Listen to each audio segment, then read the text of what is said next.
Brought to you by Penguin.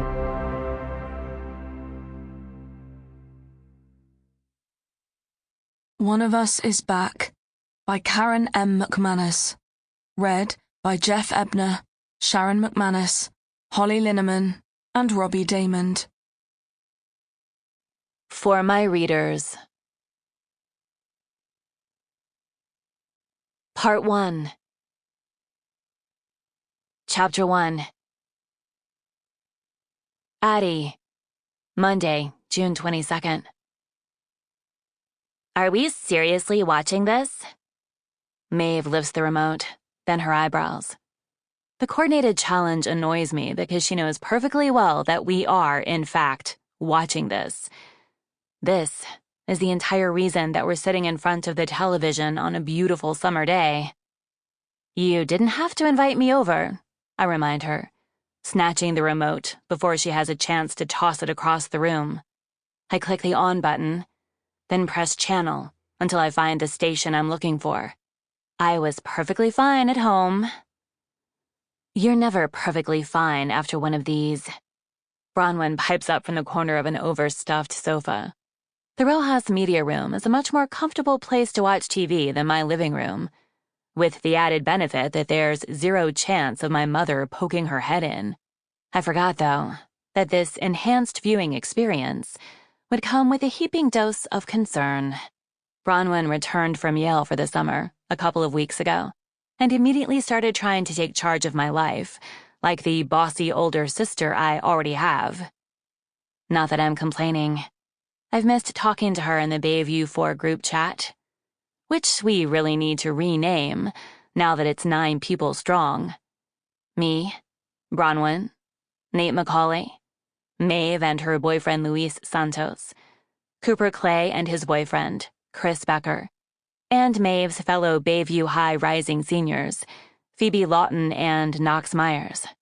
It's a very coupled-off group chat, with the exception of me and those last 2, possibly only me, since nobody fully buys Phoebe and Knox's insistence that they're just friends. Bayview Crew, maybe? I pick up my phone and edit the group chat name. It doesn't look half bad. Who's this guy? Maeve asks, squinting at the screen. Is he going to introduce... No, I say quickly. This isn't the Eastland High program. That starts at 3 o'clock. This is... I have no idea, actually. A town council meeting, Bronwyn says. Of course she'd know. She probably watches this kind of thing for fun. Looks like they're wrapping up a budget vote. Thrilling, but at least that matters.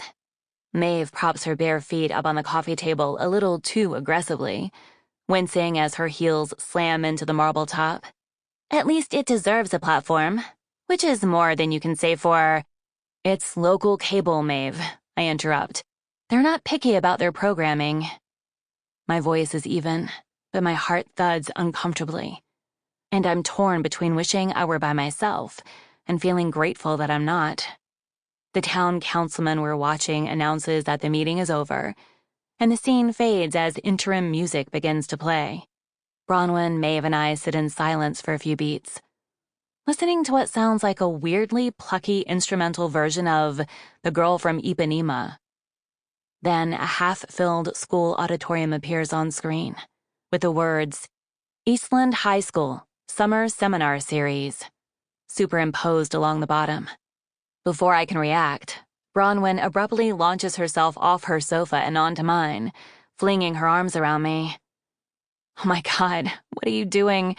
I mutter, dropping my phone onto the cushion. You're not alone, Addie, Bronwyn says in a fierce whisper. The smell of green apples surrounds me. Bronwyn's distinctive shampoo, which she's used for as long as I've known her, and probably a lot longer than that, since Bronwyn is nothing if not a creature of habit. One time, when Nate was being extra mopey about their long-distance relationship, I gave him a bottle of it wrapped with a big red bow. He got annoyed, which was the entire point. It's never not fun to crack Nate's cooler-than-thou facade. But he also kept it. Sample complete. Ready to continue?